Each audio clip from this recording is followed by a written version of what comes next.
La periodista Maribel Vilaplana se pronuncia por primera vez en 10 meses sobre su comida con el presidente Mazón en un restaurante de Valencia durante la Dana, en una carta que acaba de publicar en redes sociales Última Hora. Nuria Llopis. Buenas tardes. Vilaplana dice que llegó al restaurante donde se citó con Mazón a las 3 de la tarde y que hablaron de varias opciones profesionales, entre ellas su postulado a un cargo en la televisión autonómica, que rechazó. Detalla que el presidente recibió muchas llamadas que les interrumpieron y en las que no participó ni tuvo conocimiento de su contenido, y que se despidieron entre las 6:30 y las 7 menos cuarto. Asegura que cuando se marchó no era consciente de las riadas y que solo al llegar a su casa pudo entender la magnitud de lo que estaba sucediendo. Entonces contactó con Mazón en cuanto le fue posible, cita textualmente, para pedirle que su nombre no saliera a la luz, silencio que ahora considera un error. Relata que fue hospitalizada por un shock emocional cuando se conoció su presencia en el Ventorro y que confiaba en que el tiempo haría entender a la gente que ella no tenía nada que ver en lo que pasó. Es rotunda, calificándose a sí misma como una diana política alimentada con insinuaciones machistas, y habla ahora, dice, por las críticas recibidas recientemente tras su reaparición pública. Pide respeto al tiempo que lamenta si su decisión ha podido causar dolor a las víctimas. Por cierto, que acabamos de saber que la fecha para el funeral de Estado podría estar ya cerrada para el aniversario, es decir, este 29 de octubre sería en la Ciudad de las Artes y de las Ciencias de Valencia.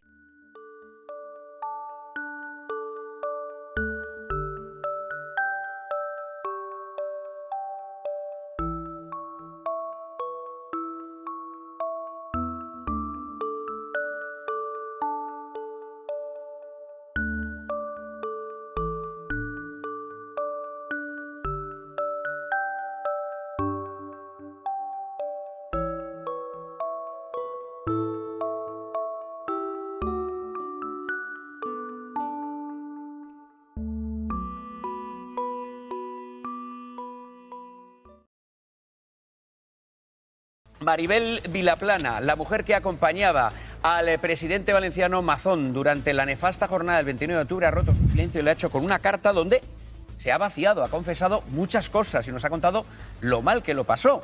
Y lo cierto es que nos ha recordado que a quien, por si acaso caben dudas, a quien hay que pedirle responsabilidades es a Carlos Mazón, porque ella ni tiene ni es la persona indicada para dar respuestas. Lo que ha contado ha sido... Hombre, es que la carta es para leerla entera, son 3 hojas, ha tardado casi un año en expresar lo que siente y lo que vivió. Dice que si no lo ha hecho antes es precisamente para no avivar el circo mediático, pero que la primera que quería clarificar los hechos era ella, sobre todo por respeto a las víctimas. Explica que efectivamente ese día de la Dana, el 29 de octubre, ella come casualmente con el presidente de la Generalitat, con Mazón, que le ofrece, como ya sabíamos, la dirección de la televisión autonómica valenciana, algo que ella explicita en esta carta rechaza. Y entonces dice que en un momento determinado de la comida el presidente empieza a recibir llamadas constantemente, que dice que van interrumpiendo la charla que están teniendo, pero que ya en ningún momento pregunta, porque está dentro de su papel discreto y que no le compete preguntarle a un político, puede recibir llamadas de toda índole, que no le preguntó nada, y que el presidente tampoco le trasladó ninguna sensación de urgencia ni de que las llamadas fueran urgentes o tuvieran algo importante. Dice que debido precisamente a esa sucesión de llamadas, la charla se ralentiza debido a las interrupciones y que salen del Ventorro en torno a las 6:30 y las 7 menos cuarto, ¿vale? Explica Maribel Vilaplana, y este párrafo es muy importante, que en ese momento, cuando ella se marcha del Ventorro, dice: quiero dejar claro que no era consciente de la gravedad de lo que estaba sucediendo, ni de la magnitud de lo que estaba pasando. Dice que cuando llega a su casa y empieza a ver lo que estaba ocurriendo en poblaciones aledañas a Valencia Ciudad, porque recordemos, como dice ella en esa carta, que en Valencia Ciudad como tal no llovía, que cuando se da cuenta de lo que está ocurriendo, llama al presidente y le dice a Mazón que por favor no quiere que salga su nombre en ese episodio de lo que ha ocurrido. Dice que ha sido algo coyuntural, que ha sido una coincidencia, le traslado mi angustia, dice, y le pido explícitamente que mi nombre no salga, que no quería quedar vinculada a un episodio tan doloroso como el que había ocurrido. Esto me parece una bisoñez importante, teniendo en cuenta la gravedad de los hechos. De todas formas, ella dice en la carta que sale a las 6:30, no tenía conciencia, ella no tenía que tener conciencia de lo que estaba ocurriendo. Pero me llama la atención que asegura también en la carta que tampoco parece que estaba especialmente preocupado a las 6:30 de la tarde el presidente de la Generalitat, cuando en el informativo de mediodía de esta casa ya habíamos visto helicópteros sacar gente de los tejados en sus casas, en localidades inundadas, y a las 3 de la tarde, 3 horas y media antes de que el señor Mazón se levantara de la mesa, ya la UME estaba desplegada en varios municipios valencianos. Bueno. Dice aún así Maribel Vilaplana que pedirle a Mazón que no saliera su nombre fue un error, que ella no pretendía hacerlo por mantener el silencio, sino, como decimos, por no avivar el circo mediático, pero claro, que esto desembocó en una serie de rumores, porque no se nos decía dónde había estado el presidente, y que, dice literalmente Maribel Vilaplana, desembocó en una auténtica pesadilla para ella. Dice que terminó en un ingreso hospitalario. Dice que a partir de ahí, pesadilla se queda corto, que se ha convertido en una diana política. Y quiero leer explícitamente cómo se refiere al hecho de haber coincidido en esa comida con Mazón el día de la Dana. Dice, fue una maldita coincidencia y un horrible golpe de mala suerte. Ese es y será siempre mi tormento y tendré que aprender a sobrellevar esa carga durante toda mi vida.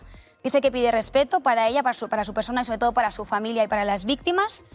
E insiste, no me compete a mí dar explicaciones, quien lo tiene que hacer son los responsables que tienen que decir dónde estaban ese día. La verdad es que yo debo decir, Ramón, que la parte personal la entiendo perfectamente. Además, cualquiera que haya sido víctima de una oleada de comentarios despectivos, por ejemplo, en redes sociales, como fue el caso de Maribel Vilaplana, sabe que se vive de manera muy desagradable.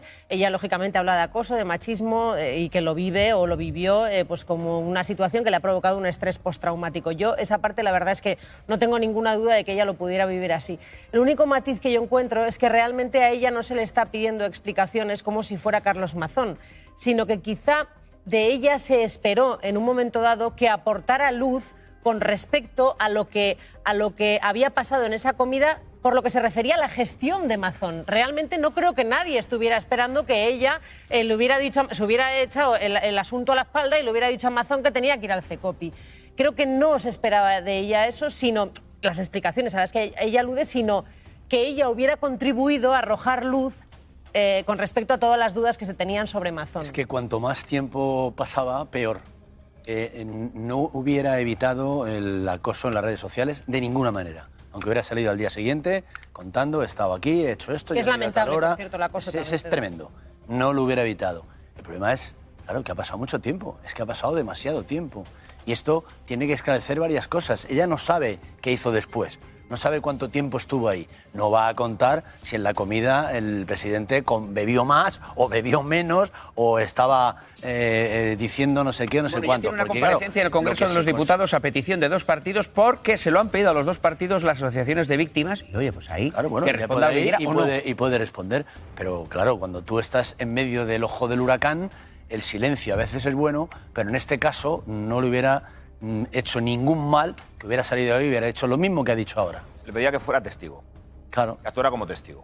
Que aclarara. Que intentara llenar los boquetes que había, realmente. Efectivamente, no, claro que no tiene ninguna responsabilidad. Ahora esta carta, a mí, esa función de testigo tampoco me la aclara. Salir a las 6:30 del restaurante, porque le llamaban mucho por teléfono, me sigue dejando frío en cuanto a explicación o que se aclarase una cosa. No logro entender. Y luego, pues, hay que también valorar, claro.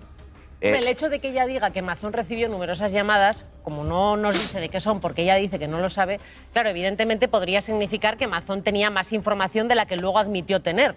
Pero claro, no lo sabemos porque ella no lo aclara porque dice que no lo sabe. Y luego, es que es verdad, tú si tienes una información tan grave y con una idea mínima de lo que está ocurriendo en ese momento en tu comunidad, te levantas a las 6:30, eres tan inconsciente de levantarte a las 7 menos cuarto de la tarde con la situación que estás viviendo. Por eso creo que no dejan... Si recibió muchas llamadas o no le transmitía muy bien lo que estaba ocurriendo o podían ser de otro cariz. No claro, nada. Podía poner la radio o mirar la tele o mirar las redes. ¿Por qué ahora sale Maribel Vilaplana? Ella lo explica, ¿no? Marina, yo creo que ya en la carta lo que viene a decir es que ha recibido muchas críticas la semana pasada cuando compareció haciendo su trabajo como portavoz del Levante, y entonces ella pues ha considerado que frente a esas críticas pues que era el momento de dar explicaciones porque se siente un poquito más fuerte que en aquel momento. Claro, es que ella se dedica a lo que se dedica. Tiene un perfil público y además trabaja en esto. Es muy complicado seguir trabajando con ese nivel de exposición. Es verdad que causó cierta sorpresa que no siguiera la actividad del club, verle en los micrófonos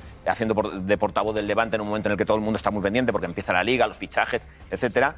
Y imagino que es muy difícil compatibilizar esa tarea de lo que se dedique y lo que va a tener que seguir haciendo para ganarse la vida con esta situación. Pues no es una buena política de comunicación, ¿eh? Tratar de, para empezar, pedirle a Mazón que mienta para tapar su presencia. Yo creo que si hubiera tratado este tema desde el minuto 1, quizás podría haberse ahorrado parte importante de la pesadilla. Ella reconoce que no toda, pero dice literalmente que reconoce que haberle pedido eso, que mantener ese silencio fue un error. Que ella lo hizo porque no quería que se le vinculara con ese episodio angustioso. Encima era imposible casi que eso segundo, porque yo, por abundar un poco en la carta, insisto, acaba de salir, obviamente tiene muchos matices, pero si lees la carta de ella, aparentemente no hay, vamos a decir así, ningún comportamiento reprochable, más allá de que obviamente la comida es muy larga, pero según ella dice, Mazón recibe información puntual, no hace más que atender llamadas de teléfono. Luego, ¿por qué ser tan reacio a dar explicaciones sobre lo que había pasado aquel día? Si aparentemente, por lo que ella cuenta, no hay nada raro más allá de la duración de la comida, que efectivamente quizá no era el día, ¿por qué no dar todos los detalles de inicio? Es lo que a mí no... Si es tan mundano, si es tan habitual, si es una comida, una reunión profesional tan normal para ofrecer un puesto de trabajo que ella deniega, o sea, que ella finalmente no acepta. ¿Qué? No, pero ya más allá de eso, porque eso es la parte personal, pero lo del teléfono de él y tal, o sea, quiero decir... Ese comportamiento lo que hace es que se especule con otras cosas y que se hable de algo que tiene que ver con la vida privada de cada uno. Y eso es terrible, porque al final la gente se pone a decir cosas que tienen que ver con la vida. Sí, pero yo también os digo que a mí me parece una vergüenza, que al final haya dado más datos sobre esa comida. La persona que estaba allí y que no tiene ningún cargo público, ni dependía de ella la gestión de la Dana, que el presidente valenciano. También te digo. Insisto en que la información personal no le importa a nadie. Que el presidente no le importa a nadie. La información que nos prometió Mazón no era de carácter personal. No le pedimos que nos diga de qué trató esta comida y nos da igual si tenían o no una relación. La información de la hora de salida, la factura, toda la información que el programa que sigue sin dar casi si tú eres presidente de la DIAD y a ti te llaman por teléfono y solamente miras un momento el teléfono y te dicen que hay un helicóptero sacando gente... Un matiz importante. Al respecto de las llamadas, ella dice que dilataron la comida hasta las 6:30, 7 menos cuarto. No lo dice explícitamente, pero hay una frase que dice: yo seguí en el restaurante. Creo que esto lo explicita porque en el Ventorro no hay cobertura. Entonces, cuando tú estás allí, sentado en la mesa, para poder hablar por teléfono te tienes que salir. Entonces, ahí no pongo en duda que ella no escuchaba lo de las llamadas y que eso se dilató porque ella seguía sentada y el presidente salía. No, si está claro, lo que digo es que si aparentemente, por el relato que ella hace, no hay nada reprochable, más allá que a toro pasado, desde luego, la duración de la comida, porque Mazón estaba informado, porque Mazón estaba pendiente... No termino de entender la resistencia a contar lo que pasó ese día por parte de Mazón. Si recibió numerosas llamadas, de algo tendría que estar informado. Si a las 7 menos cuarto estaban sentados y no eran conscientes de la gravedad, intuyo que el presidente de la Comunidad de Valencia... Ella no era consciente de la gravedad. Ella no tenía pero que no sabemos él. Sí, pero entiendo yo que cuando ella dice que no era consciente de la gravedad es porque no le transmitió... Sí, cuando ella dice que no es consciente de la gravedad es porque él tampoco le transmitió ninguna gravedad. Esto quiere decir que él llevaba 7 horas sin saber qué es lo que estaba pasando. La vicepresidenta de la Generalitat Valenciana, Susana Camarero, se conectó al CECOPI de forma digital, digamos, a través de internet. Se conectó al CECOPI el día de la Dana por la tarde, a las 5 de la tarde, estuvo ahí como unos 40 minutos conectada, en un momento en el que el CECOPI ya se estaban diciendo cosas muy gordas de lo que estaba pasando. Y se desconectó y se fue a una entrega de premios. Sabíamos que había estado en la entrega de premios esa con los empresarios, pero claro, ahora vemos que antes había estado en el CECOPI y que tenía mucha información. Si había estado ahí, había escuchado lo que se estaba diciendo en esa reunión del CECOPI en el peor momento de la Dana. Esto lo desvela el diario.es. Sergi Pitarch, buenas noches. ¿Qué tal? Buenas noches. Periodista del diario. Sergi, esto no lo conocíamos hasta ahora y es muy relevante, ¿eh? Es muy relevante porque sabíamos, como muy bien has contado, que ella había estado en una entrega de premios, que ya era bastante grave, porque una entrega de premios entre las 6 y las 7 de la tarde del día de la Dana, cuando ya iba todo desbocado y ya estaban los barrancos desbordados desde hacía hora y ya casi había desaparecidos. Y ahora nos hemos desayunado con un informe de la propia Generalitat entregado a la jueza, donde hace una referencia de la gente que estaba conectado al CECOPI de manera digital, telemática, y resulta que estaba Camarero. Claro, en esos momentos, entre las 5 y 2 minutos o las 5 y 40 que ella se va, ya se habla de que la presa de Forata puede desbordarse. Ella incluso, porque publicamos algunos WhatsApps que se manda con su equipo, ella es consciente de que pueden haber residencias que se hayan inundado. De hecho, 2 residencias, una en Picaña y una en Paiporta, se inundan a partir de las 7 y mueren 11 personas. Y ella es la consejera responsable de residencias, ¿no? Claro, por eso, que es muy llamativo que ella a las 5:40, con la información que tenía, y con la información que se estaba destilando en el CECOPI, abandone la reunión y se vaya a una reunión a entregar premios para empresarios y bueno, es verdad que no se queda al copetín, ¿no? Porque ella justifica que no quedarse a la copa, porque tiene mucho lío y tiene una reunión, ¿no? Claro, pero Sergi, es que cambia mucho la historia, porque una cosa es que tú te vayas a una reunión con empresas, a una entrega de premios con empresarios, tal, si no tienes ni idea de lo que está pasando, si te falta información, a pesar de que ya sabes que está la UME, útil y tal, pero si te falta, a irte una vez que has estado conectado al CECOPI y has escuchado información muy concreta de lo que estaba pasando. Claro, yo creo que esa es la clave y eso es lo que mañana tiene rueda de prensa y pleno del Consejo tendrá que explicar también. A nosotros nos han dado un argumento, pues el que ya sabíamos, ¿no? De que fue a la reunión y de que fue a la entrega de premios y que luego se fue y que estuvo en todo momento conectada. Claro, ese es el drama con los WhatsApps que hemos publicado hoy, que están también en la causa judicial porque los aportó el secretario autonómico Emilio Argueso. Ella ordena, dirige, pregunta, oye, miradme la residencia Utiel, miradme esto. Entonces es muy llamativo que se desentendiera después de haber estado 40 minutos y sabiendo lo que venía, porque a las 5:40 del día de la Dana hay que recordar que se dice que puede ser que un pantano, la presa de Forata, se desbordara. Eso podía haber sido una tragedia mucho más grande de lo que fue. Y por eso esta novedad pone un poco más el foco, ya estaba sobre Mazón, ¿no? Y sobre el Ventorro, que por cierto, a esa hora, a las 5:40, seguía en el Ventorro. Y claro, su vicepresidenta, que sí que estaba en el CECOPI, decide abandonar la reunión de crisis e irse a una entrega de premios. Que por cierto, también estaba el consejero de Infraestructuras responsable de carreteras cuando tenía más de 30 carreteras cerradas a esas horas. Este es Vicente Martínez Mus. Sí, correcto. Y estaba allí entregando premios cuando las carreteras estaban anegadas. Sí, cuando su propio gobierno había pedido el despliegue de la unidad militar de emergencias en una zona de la Generalitat Valenciana. Tal cual, así es. Es un poco, parece un fallo sistémico, ¿no? Más que un fallo de Mazón que estuvo en el Ventorro, parece un fallo de todo el gobierno, ¿no? Que no pusieron el interés o no estuvieron a lo que estaba pasando de verdad. Y con una información que a las 5:40, cuando Susana Camarero se va a la entrega de premios, o sea, la información era dramática ya. De hecho, una hora después se inunda toda la Horta Sud y empieza el drama. Y entre ellas las dos residencias, ¿no? Que como te decía, una en Picaña y otra en Paiporta, con 5 y 6 fallecidos respectivamente. Claro, o sea, ella está en el CECOPI de 5 a 5:40 más o menos, ¿no? Sí.